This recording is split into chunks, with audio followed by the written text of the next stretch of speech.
جی، Pakistan poultry ایسوسی ایشن صدرن region کا سالانہ اجلاس مقامی ہوٹل میں منعقد ہوا۔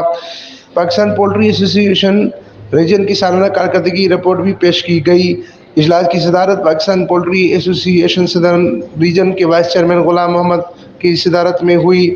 اجلاس میں رواں سال کے لیے ایسوسی ایشن کی حکمت عملی کے متعلق تجاویزات و مشورے بھی وصول کیے گئے۔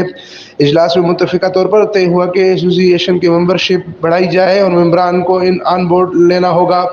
پولٹری انڈسٹری اس وقت بہت مشکل دور سے گزر رہا ہے، جس کے لیے ہمیں متحد ہونا ہوگا۔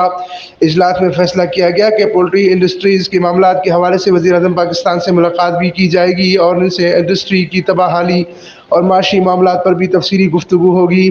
اجلاس میں چیئرمین پاکستان پولٹری ایسوسی ایشن چودھری محمد اشرف، غلام خالق، سلمان منیر، داد کریم بلوچ، ایسوسی ایشن صدرن کی ایگزیکٹو کمیٹی کے اراکین محمود احمد، محمد اسحاق، سیلرو، بلال مغل، جاوید اسلم، ڈاکٹر ظفر الاسلام، اللہ بخش، عرفان غازی، کمال اختر صدیقی، عماد شکیل، عمران خان، فہد وسیم، ملک نعیم، راجہ نواز، چودھری عامر، مقصود احمد جوکیو سمیت ممبران و فارمرز نے بھی شرکت کی۔